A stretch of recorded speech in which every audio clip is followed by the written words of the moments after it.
دوستو آج ہم ہاورڈ لو کی famous book the start up جے کرو کی سمری دیکھنے والے ہیں۔ یہ بک ہمیں ایک لینئر اور پروگریسو وے بتاتی ہے کسی بھی بزنس کو سٹارٹ کرنے اور اسے سکسیسفل بنانے کے لیے۔ پہلے ہم 4 بیسک رولز دیکھتے ہیں جنہیں کسی بھی اسٹارٹ اپ سے پہلے آپ کے لیے جاننا اور فالو کرنا بہت ہی امپورٹنٹ ہوتا ہے۔ اس کے بعد ہم بات کریں گے ان 6 فیزز کی جو آتھر نے اس بک میں بتایا ہیں آپ کے بزنس کی گروتھ اور پروگرس کے لیے، وہ بھی ایک پراپر سیکوینس کے ساتھ۔ Roll number 1، identify the informations, یعنی ایسی انفارمیشنز کو آئیڈینٹیفائی کرو جو کسی پرابلم کو سالو کرتی ہوں۔ کسی بھی بزنس میں صحیح لرننگ پر فوکس کرنا بہت ہی ضروری ہے، جسے بزنس کے ٹرم میں ویلیڈیٹڈ لرننگ کہا جاتا ہے۔ یعنی آپ کو ایسی انفارمیشنز کلیکٹ کرنی ہے کہ لوگوں کو کہاں پر کوئی پرابلم ہو رہی ہے جس کا آپ انہیں سولوشن دے سکتے ہیں۔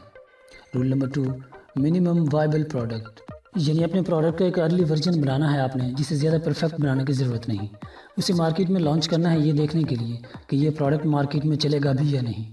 اگر اس پروڈکٹ کی مارکیٹ میں نیڈ ہے تو کسٹمرز آپ کو کچھ ایسے فیڈ بیک دیں گے کہ اس میں فلاں فیچرز ایڈ کرنے چاہیے۔ اب جب کہ آپ اپنے اس پروڈکٹ کے فائنل اینڈ فل ورژن کو کسٹمر کی سجیشن کے مطابق ڈیزائن کریں گے تو کسٹمرز کو سیٹسفیکشن ملے گا اور پروڈکٹ سکسیس ہوگا۔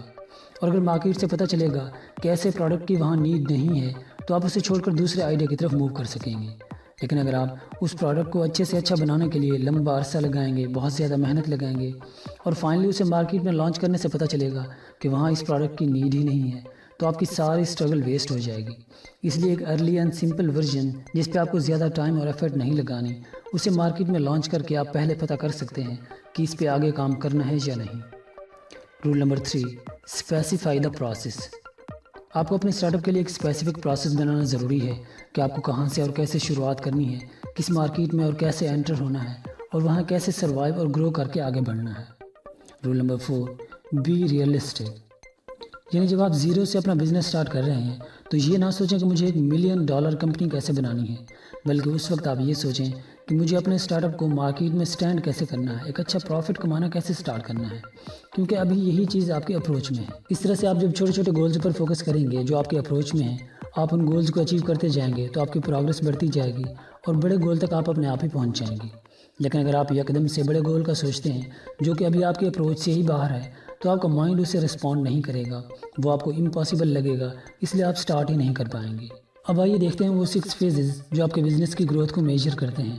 ان فیزز کو جے کرو کا نام دیا جاتا ہے اور وہ یہ ہیں: create, release, morph, model, scale, harvest. اب آئیے ان فیزز کو ایک ایک کر کے ڈسکس کرتے ہیں۔ سب سے پہلا فیز ہے کریٹ۔ اس فیز میں ایک بزنس مین کوئی آئیڈیا لیتا ہے جسے وہ ریالٹی میں بدلنے کے لیے کام کرتا ہے۔ اب اس فیز میں کامن لوگ یہ غلطی کرتے ہیں کہ وہ کسی بڑے اور یونیک آئیڈیا کو تلاش کرتے ہیں، یعنی وہ یہ سوچتے ہیں کہ ان کی سکسیس کے لیے کوئی بہت بڑا آئیڈیا ہونا چاہیے جو ایک دم سے دنیا کو بدل دے۔ وہ ایسے آئیڈیاز کی تلاش میں ہمیشہ رہتے ہیں اور کبھی سٹارٹ ہی نہیں کر پاتے، کیونکہ ایسے آئیڈیاز یوں ہی تو نہیں آ جایا کرتے۔ اس لیے کسی چھوٹے لیکن ایفیکٹو آئیڈیا پر کام کریں یا پہلے سے موجود کسی آئیڈیا اور بزنس ماڈل کو امپروو کر کے پہلے سے بہتر بنا کر یا اس میں کچھ نیا فیچر ایڈ کر کے مارکیٹ میں لے آئیں، یہ زیادہ ایفیکٹو ہوتا ہے۔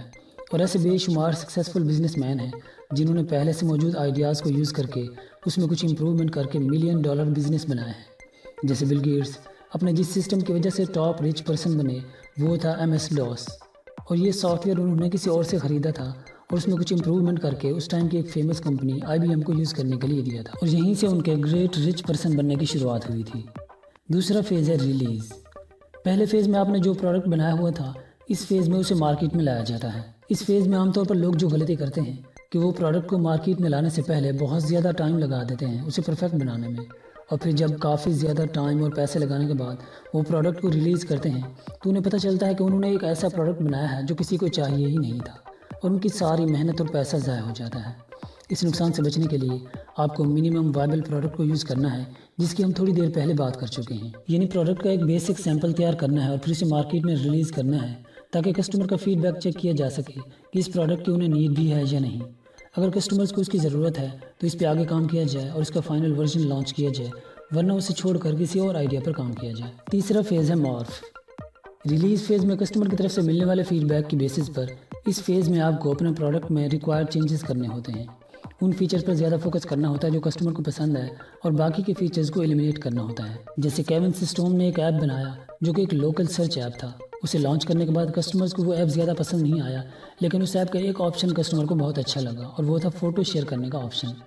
تو کیون نے باقی سارے فیچرز ختم کر کے اسی ایک فیچر کو فوکس کر کے اسے امپروو کیا اور یہ ایپ آج انسٹاگرام کے نام سے جانا جاتا ہے۔ اس فیز میں کچھ لوگ یہ مسٹیک کرتے ہیں کہ وہ کسٹمر کی سجیشن اور پسند کی بیس پر اپنے پروڈکٹ کو چینج نہیں کرتے، بلکہ وہ چاہتے ہیں کہ ان کا آئیڈیا ویسے ہی رہے جیسے انہوں نے بنایا تھا، اس لیے وہ اپنے آئیڈیا میں چینجز لانے کے بجائے اس کے ناکام ہونے پر ڈس اپوائنٹ ہو کر اسے چھوڑ دیتے ہیں۔ چوتھا فیز ہے ماڈل۔ جب آپ کا پروڈکٹ سکسیس ہو جاتا ہے تب آپ کو ایک ماڈل بنانا ہوتا ہے اپنے بزنس کے لیے کہ اب اس پروڈکٹ سے کیسے زیادہ سے زیادہ پروفٹ کمانا ہے، اس کی پروڈکشن، اس کی پرائس اور اس کی ڈسٹریبیوشن کا پورا ماڈل بنانا ہے۔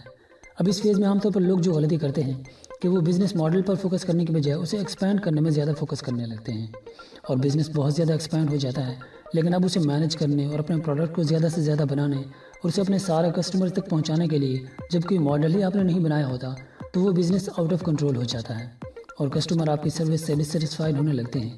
یعنی ایسے میں آپ کا بزنس گرو تو کر لیتا ہے لیکن وہ گروتھ سسٹینیبل نہیں رہتی۔ پانچواں فیز ہے اسکیل۔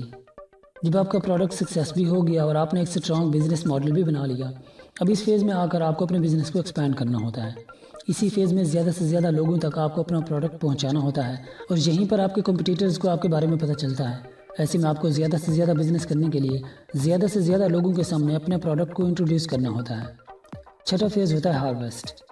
اس سٹیج پر آ کر آپ کی کمپنی ریئل میں اپنا ایک سٹینڈ بنا چکی ہوتی ہے اور اچھے پیسے کما رہی ہوتی ہے۔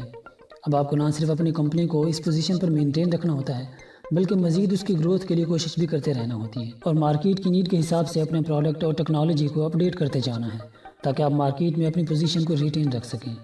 تو دوستو یہ تھے وہ کچھ فنڈامنٹلز جو آپ کے اسٹارٹ اپ کی پروگریس کو ڈیسائیڈ کرتے ہیں۔ مزید ڈیٹیل کے لیے آپ یہ بک پڑھ سکتے ہیں۔ دوستو ہمارا مشن ہے لوگوں میں بکس پڑھنے کا شوق پیدا کرنا۔ اگر آپ اس گریٹ مشن کا حصہ بننا چاہتے ہیں تو ہمارے چینل کو جوائن کر لیجئے، ویڈیو کو لائک کرنا اور اپنا خوبصورت کمنٹ دینا مت بھولیے۔ God bless you all.